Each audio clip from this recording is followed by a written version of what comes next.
টানা কয়েকদিন ধরে ইরান ও ইসরায়েলের হামলা ও পাল্টা হামলায় উত্তপ্ত হয়ে উঠেছে মধ্যপ্রাচ্য। গত শুক্রবার ভোরে তেহরানসহ ইরানের বেশ কিছু স্থানে পারমাণবিক ও সামরিক স্থাপনায় ইসরায়েল বিমান হামলা চালায়। পরে তীব্র শক্তি নিয়ে ইসরায়েলে পাল্টা হামলা শুরু করে ইরানও। এবার বড়সড় এক সিদ্ধান্তই নিতে যাচ্ছে ইরান, বন্ধ করে দিতে যাচ্ছে হরমুজ প্রণালী। আর তাতে মাথা খারাপ হওয়ার অতিক্রম ডোনাল্ড ট্রাম্পের। ইরানে ইসরায়েলের হামলা নিয়ে এমনিতেই দেশের ভেতর তীব্র প্রতিরোধের মুখে পড়েছেন ট্রাম্প। এর মধ্যে ইরানের এই সিদ্ধান্ত জনগণকে আরও ক্ষুব্ধ করে তুলবে। হরমুজ প্রণালী বন্ধ হলে কী ধরনের ক্ষতির মুখে পড়বে বিশ্ব? ইরানের এই সিদ্ধান্তকে কিভাবে সামলাবে ট্রাম্প প্রশাসন? হরমুজ প্রণালী নিয়ে ইরানের সিদ্ধান্ত ও এর প্রভাব নিয়ে বিস্তারিত থাকছে প্রতিবেদনে। ইরানে নতুন করে তেল ও জ্বালানি স্থাপনায় হামলা চালিয়েছে ইসরায়েল। লক্ষ্য ইরানকে অর্থনৈতিকভাবে পঙ্গু করে দেওয়া। ধারণা করা হচ্ছে ট্রাম্পের পরামর্শেই ইরানে তেল ও জ্বালানি স্থাপনা টার্গেট করেছে ইসরায়েল। নিজেদের অপূরণীয় এই ক্ষতি সামলে নিতে চূড়ান্ত সিদ্ধান্ত নিতে যাচ্ছে ইরান। তারা নিজেরা তেল বিক্রি করতে না পারলে অন্যদেরও বিক্রি করতে না দেওয়ার নীতি নিয়েছে দেশটি, যার ফলে বন্ধ করে দিতে যাচ্ছে ইরানের নিয়ন্ত্রণে থাকা হরমুজ প্রণালী। এই প্রণালী হল পারস্য উপসাগরে প্রবেশের একমাত্র সমুদ্রপথ, যা ইরান ও ওমানের মাঝখানে অবস্থিত একটি সংকীর্ণ পানিপথ, যার মাধ্যমে উপসাগরীয় দেশগুলোর অধিকাংশ তেল রফতানি হয়। যুক্তরাষ্ট্রের জ্বালানি তথ্য সংস্থা EIA এর তথ্য অনুযায়ী বিশ্বের মোট তেল চাহিদার প্রায় 20% এই পথ দিয়েই পারাপার হয়, যার অধিকাংশ চলে যায় যুক্তরাষ্ট্রসহ ইউরোপের দেশগুলোতে। তেল সংকটে পড়বে যুক্তরাষ্ট্রসহ তার মিত্র দেশগুলো, আর তাতে মাথা খারাপ অবস্থা ট্রাম্পের। এর মধ্যেই খবর বেরিয়েছে ইরানে হামলা ও মধ্যপ্রাচ্য পরিস্থিতিতে ট্রাম্পের ভূমিকায় ক্ষুব্ধ প্রতিক্রিয়া দেখাচ্ছে যুক্তরাষ্ট্রের সাধারণ জনগণ। সরকারের মধ্যেও চ্যালেঞ্জের মুখে পড়তে হচ্ছে ট্রাম্পকে।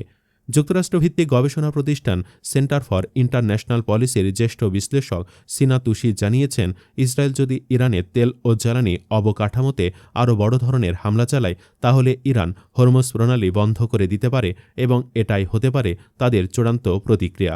অবশ্য হরমুজ প্রণালী বন্ধের বিষয়টি বিবেচনায় রয়েছে বলে ইতোমধ্যেই জানিয়ে দিয়েছে ইরান। তুশি বলেন, আজ জ্বালানি স্থাপনাগুলো ঘিরে পাল্টি হামলা হয়েছে। এ ধারা চলতে থাকলে পুরো পারস্য উপসাগর অঞ্চল থেকে জ্বালানি সরবরাহ হুমকির মুখে পড়তে পারে। তবে শুধু সমুদ্রপথ বন্ধ করে বসে থাকছে না ইরান। ইসরায়েলে হামলা আরও তীব্র করার ঘোষণাও এসেছে ইসলামিক রেভলিউশনারি গার্ড কর্পসের কাছ থেকে।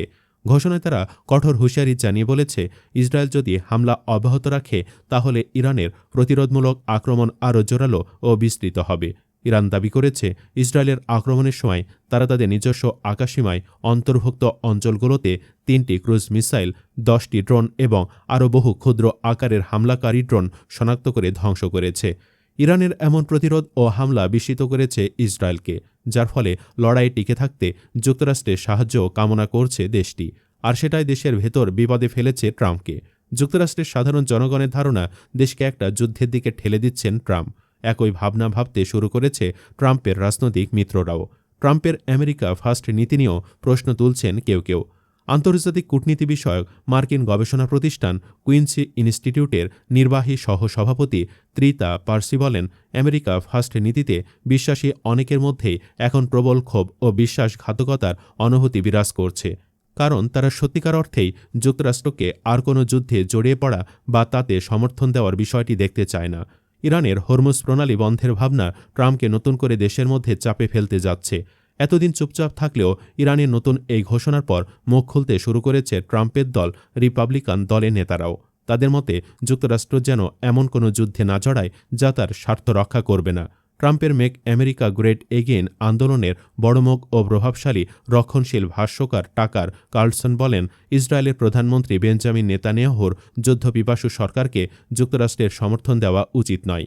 ইরানের সঙ্গে যুক্তরাষ্ট্রের যুদ্ধ হলে তা হাজার হাজার মার্কিনের মৃত্যু ডেকে আনতে পারে। এ কথা বলাই বাহুল্য যে এ যুদ্ধ কোনো দিক থেকেই যুক্তরাষ্ট্রের জন্য লাভজনক হবে না বলেও মন্তব্য করেছেন তিনি। হরমুজ প্রণালী বন্ধ হওয়ার আগেই মাথা খারাপ হতে শুরু করেছে যুক্তরাষ্ট্রের নীতি নির্ধারকদের। বন্ধ হতে পারে শুধুমাত্র সেই শঙ্কা থেকেই ট্রাম্পকে ইসরায়েলের ওপর থেকে সমর্থন তুলে নিতে চাপ দিচ্ছে। যদিও হরমুজ প্রণালী বন্ধ হলে তার প্রভাব পড়বে আরব দেশগুলোর ওপর, কিন্তু যে আরব দেশগুলো ইসরায়েলের আগ্রাসনের বিরুদ্ধে নীরব ভূমিকা নিয়েছে তাদের কথা ভাবার কি সুযোগ আছে? এই সংঘাতে ইসরায়েলকে একা করে ফেলতে ইরানের কি দ্রুতই হরমুজ প্রণালী বন্ধ করে দেওয়া উচিত বলে মনে করেন আপনারা? কমেন্ট বক্সে জানিয়ে দিন মন্তব্য। ধন্যবাদ।